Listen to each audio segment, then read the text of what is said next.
एक तरफ कांग्रेस ने इसे लागू नहीं किया, क्यों नहीं लागू किया, तो डॉक्टर राजेंद्र प्रसाद के जो स्टेटमेंट है उससे हमें पता चलता है। लेकिन 1955 से लेकर 1977 तक, यानी मोरारजी देसाई की सरकार बनने तक 22 साल का समय है। तो इस 22 साल में ओबीसी की तरफ से ये आंदोलन या ऐसी कोशिश क्यों नहीं हुई कि कालेलकर कमीशन को लागू किया जाए? कहाँ कमी रही?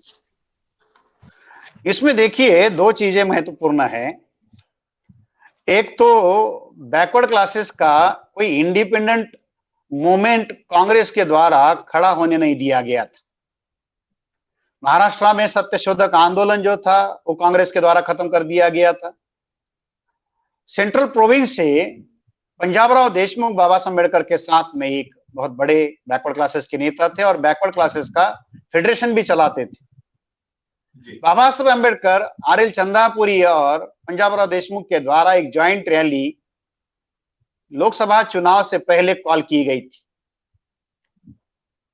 तो उस रैली को विफल करने के लिए जवाहरलाल नेहरू के द्वारा साजिश की गई थी और पंजाबराव देशमुख को उस रैली से विड्रॉ करने के लिए एक प्रयास किया गया था। उनको नए मिनिस्ट्री में एग्रीकल्चर मिनिस्टर के तौर पर शामिल करवा लिया गया था और पंजाबराव देशमुख उस मोमेंट से, जो रैली और जो आंदोलन कॉल किया गया था, उससे विड्रॉ हो गए। तो ये एक बहुत बड़ी बात है कि जो एक ज्योतिराव फुले की विचारधारा से, शाहू महाराज जी की विचारधारा से जो पॉलिटिकल लीडरशिप खड़ी हुई थी, वो किस तरीके से कांग्रेस के द्वारा प्रभावहीन कर दी गई। बाबा साहब अम्बेडकर की वजह से ही बैकवर्ड क्लासेस के लोग इस दिशा में सोच रहे थे और अपने हक अधिकार की बात के लिए थोड़ा बहुत संघर्ष करने की बात कर रहे थे। 6 दिसंबर 1956 को जब बाबा साहब अम्बेडकर का परिनिर्वाण हुआ, उसके बाद में बैकवर्ड क्लासेस के लोगों के पास में ऐसा कोई विजनरी लीडरशिप जो था वो नहीं रहा। आर.एल. चंदापुरी जी ने बहुत बड़ी कोशिश इस दृष्टि से की, बड़ा आंदोलन उन्होंने चलाने का काम किया, मगर आर.एल. चंदापुरी जी के साथ में भी एक धोखा राम मनोहर लोहिया के द्वारा किया गया। जिस तरीके से सत्यशोधक आंदोलन को महात्मा गांधी के द्वारा ब्राह्मणेतर के नाम पर कांग्रेस में शामिल करवाया गया, उसी तरीके से आर.एल. चंदापुरी जो ब्राह्मणवाद के विरोध में लड़ते थे, मगर लोहिया के साजिश को या लोहिया के षड्यंत्र को समझ नहीं पाए और वो राम मनोहर लोहिया के झांसे में फंस गए। उनका स्वतंत्र संगठन था, आंदोलन था, मगर 11 नवंबर 1957 को आर.एल. चंदापुरी जी ने अपना ऑर्गेनाइजेशन लोहिया की सोशलिस्ट पार्टी में विलय कर दिया। अंदर जाने के बाद में लोहिया का असली चरित्र जो है वो आर.एल. चंदापुरी जी को समझ में आया।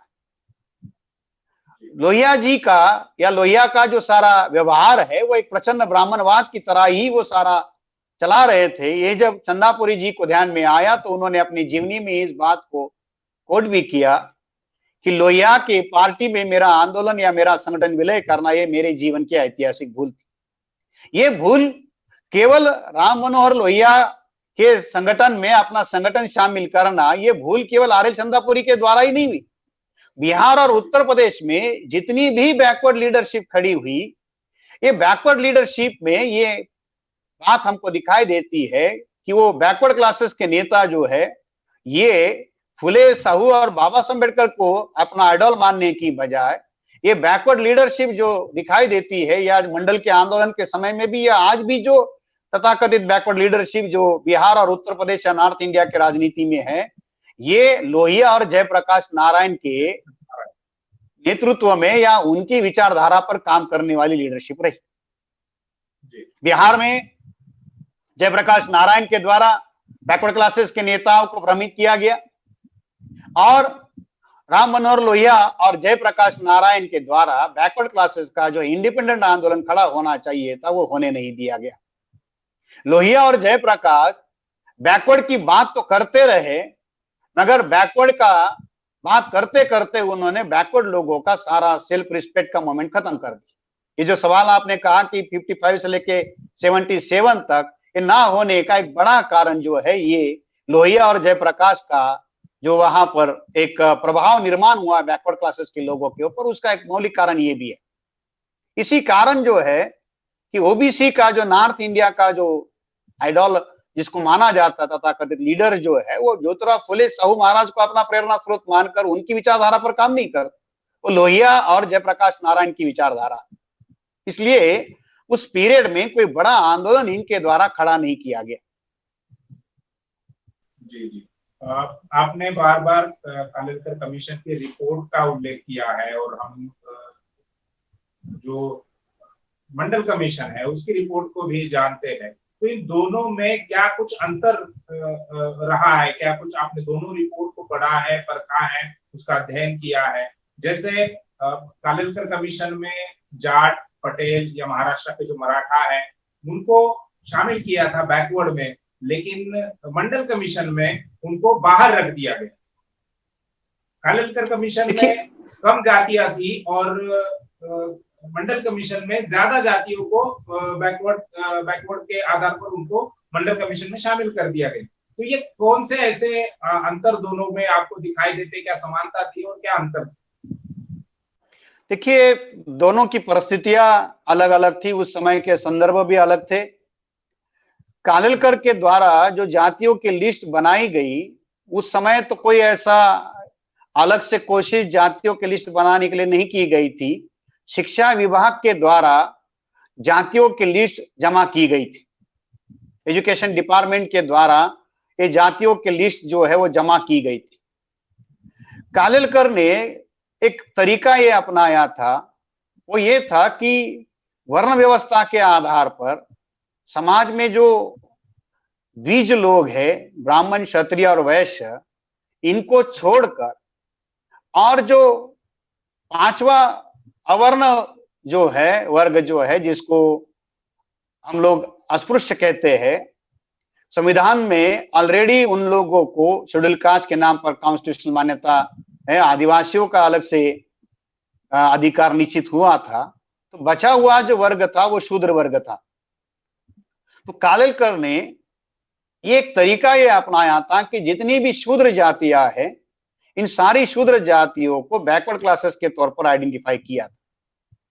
मंडल ने भी यही तरीका अपनाया था, क्योंकि जातियों की ऐसी कोई समाजशास्त्रीय दृष्टिकोण से जो विश्लेषण मंडल कमीशन के रिपोर्ट में हमको पढ़ने को मिलता है, वो कालेलकर की रिपोर्ट में उतना हमको पढ़ने को नहीं मिलता। मगर मंडल कमीशन के द्वारा भी इस बात को कहा गया था कि हिंदुओं के अंदर की जो जातियां है उनको पिछड़ा कैसे माना जाए, किसको पिछड़ा कहा जाए। तो एक लेटर मंडल कमीशन के द्वारा अलग अलग डिपार्टमेंट के हेड्स को भेजा गया था, उसमें भी इस बात को कोट किया गया है कि जो ब्राह्मण, क्षत्रिय और वैश्य या जो द्विज जातियां है, उनको छोड़कर जितनी भी जातियां है या जाति के लोग आपके यहाँ काम करते हैं, वो सारे के सारे शूद्र या पिछड़े वर्ग के हैं। तो ये एक तरीका दिखाई देता है जातियों को आइडेंटिफाई करने का। कालेलकर के द्वारा खेती करने वाली जाति के लोगों को, देश भर में जितनी भी कृषक जाति के लोग थे, उनको कमीशन में बैकवर्ड के तौर पर आइडेंटिफाई किया गया था। मंडल कमीशन का और कालेलकर के पीरियड में 1955 से लेके लगभग 79 तक एक 25 साल का समय है। बिंदेश्वरी प्रसाद मंडल खुद जो एक बैकवर्ड क्लासेस के थे, बिहार के एक सक्रिय राजनेता रह चुके थे, उनके द्वारा जब कमीशन को काम शुरू किया गया तो उन्होंने, हम ये कह सकते हैं कि ये एक जो तरीका अपनाया बैकवर्ड क्लासेस के लोगों को आइडेंटिफाई करने में, तो उन्होंने खेती करने वाली जाति के लोगों को डेलिबरेटली मंडल कमीशन के बाहर रखा। एक नया डेवलपमेंट मंडल कमीशन की रिपोर्ट में यह पढ़ने को मिलता है कि जितनी भी खेती करने वाली जो मेजर कास्ट है, उनको मंडल कमीशन के बैकवर्ड क्लासेस के क्राइटेरिया से बाहर रखा गया। और जो आप ये कह रहे हैं कि क्यों रखा गया, या कालेलकर में थे मगर मंडल में नहीं रखे गए, तो ये मंडल के द्वारा ये जब किया गया, इसके करने के पीछे के भी कारण पर्दे के पीछे दिखाई देते हैं। ऐसा हम ये कह सकते हैं कि ये मंडल जी के द्वारा ये करवाया गया होगा। क्योंकि मंडल कमीशन की रिपोर्ट या मंडल कमीशन आने से पहले बैकवर्ड क्लासेस का नेतृत्व नॉर्थ इंडिया में जाट लोग कर रहे थे और जाटों के द्वारा नॉर्थ इंडिया में बैकवर्ड लोगों के आंदोलन या संगठन या उन मुद्दों पर लड़ाई लड़ने का भी काम होता था, बड़े पैमाने पर यह किया जाता था।